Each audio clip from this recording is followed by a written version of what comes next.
We should understand that we have something in our minds. You have something in your mind. I have something in my mind that is probably not true. And this is that something. This is that something. Revolution, when we think about revolution, rebellion, we kind of like it, don't we? Why? Well, we're Americans. We had a revolution here. We were under the British government. They were oppressive, taxing, gnawing on us. We had a revolution. We rebelled. We had a revolution. And after our revolution, things got better for us. Better for us. No more kings, no more British. Oh my gosh, we're free. We have a constitution. This, that. Things got better for us. So the idea of rebellion and revolution for us as Americans kind of is cool, isn't it? It's a good thing. Yeah, revolution. But you ever read any history? Study any history books at all? Like it when we talk about history on the show. There is something historically that you can see over and over and over again. And if you weren't thanking God that you were an American before, you should be thanking him now. When I drop this one on you, there haven't been very many good revolutions in the history of the world. And when I say good, this is what I mean. Almost always, when people rise up in anger and they cast out whoever the evil leader is, a king, a government, it doesn't matter what it is. And the people generally have a good reason. Yeah, we're mad. Government sucks. Normally that government does suck. It's evil. It's bad. But the people rise up and they cast out the government. Almost every single time, things get worse for the people in that country. You know, Haiti. Look, Haiti's actually a great example of this. They had some of the worst slavery in the Western world in Haiti. It was despicable. A sugar cane harvesting. It was torture. It was just so bad. Treating people like dirt. And eventually they had enough. And they rose up and had a revolution. How are things in Haiti today? It's a dump. It's maybe the worst place on the planet today. Over and over and over again, you see this throughout history. The reason I'm bringing this up is there is something happening on a macro level, on a 30,000-foot level. There's something happening on the right in the GOP. The old GOP. The old way of doing things, the Mitt Romneys, the Bushes, the whatever. Maybe you love that way, maybe you hate it that way, but that way is going away. You can see it. If you don't get too caught up in the minutia, you can see it with all the retirements in the Senate, in the House. You can see it with people who lose primaries now versus people who win primaries now. It's not happening as fast as you want or as fast as I want, but it is happening, and that is a good thing. The old GOP is garbage. It's useless. It's weak. It didn't conserve anything for us. Good. Send it out. The GOP is being remade. It is being remade. There is a revolution happening within the GOP, and it is good that the old GOP is going away. However, we live right now, you and I, we live in dangerous times on the right, and this is why. This is the time, this revolutionary phase we're in right now in the GOP, this is the time that will decide what the new GOP will actually look like. You see, when we talk about casting out the old, we sound very much like an angry Russian citizen under the czars. The old sucks. This czar family sucks. They're oppressive and we're hungry and everything sucks. They suck. They got to go. And we're right about that, right? That old GOP sucks. They got to go. But then those same people, 5 years later, 10 years later, found themselves being tortured to death in a gulag beside their family members. Why?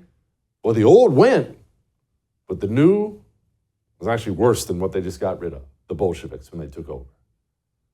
What will the new GOP look like? Well, it will be determined by these times right now, by what we decide we're for, what we decide we're against, what we push for, what normal people, you, me, what we tell our congressmen about, our state houses about. We are deciding now what the new GOP will be. And that brings me to the issue of abortion. Okay, let's get something straight here, because I'm going to make this really, really fast. I understand completely Republicans who run nationally and try to avoid the issue of abortion. Why? Because abortion is very popular with women in the United States of America. Married women, single women, Democrats, Republicans, poll after poll after poll says women do not want it banned.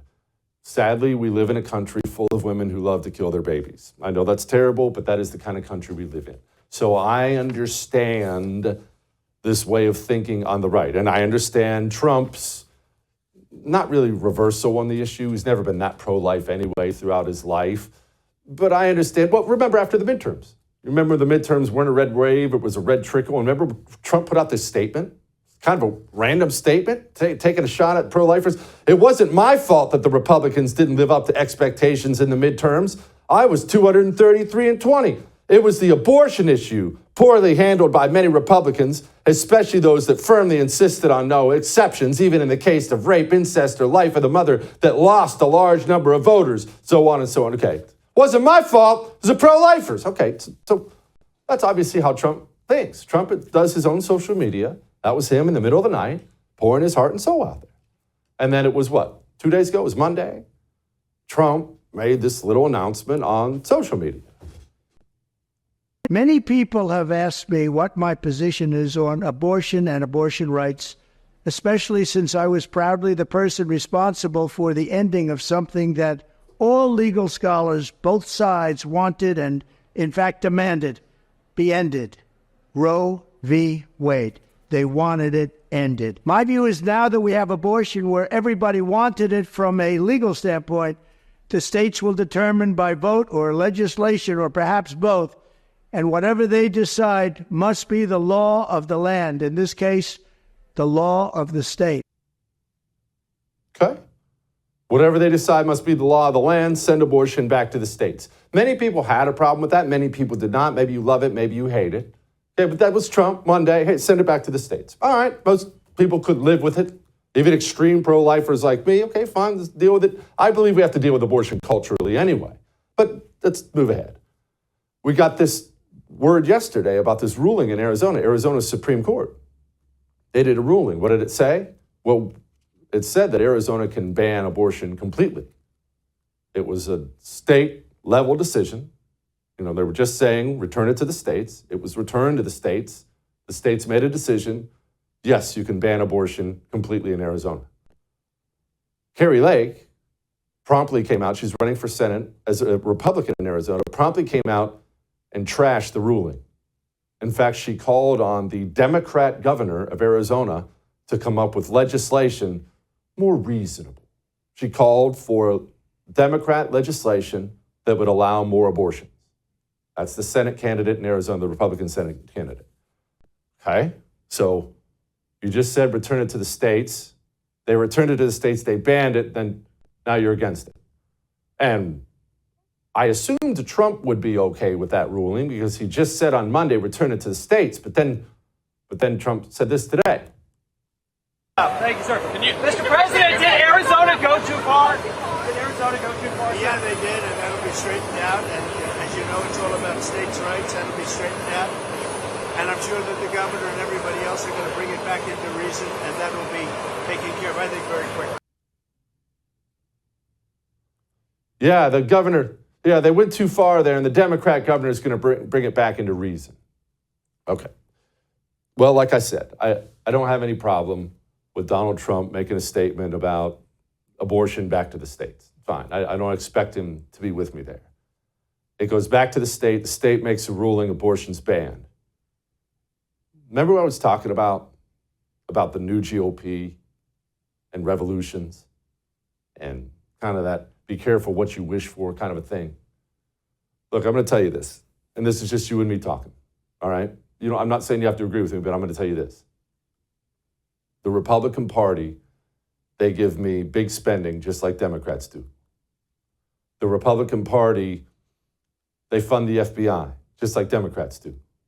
The Republican Party doesn't want to repeal the Obamacare law that's been destroying our healthcare system ever since, just like Democrats do. Democrat position after Democrat position after Democrat position. Republican Party leaders just try to get amnesty through, just like Democrats do. I've been voting Republican my entire life. I've had a list of reasons why I can't vote Democrat, and I have to vote Republicans. I've got a few things that they're better on. You're better on the border, that type of thing. my list is getting awfully small on the Republican side. And after this revolution, whatever this is, if the new GOP, if they're all done with those foreign wars, but hey, man, abortion's fine. I don't want to lose an election. If that's the new GOP, you can count me out.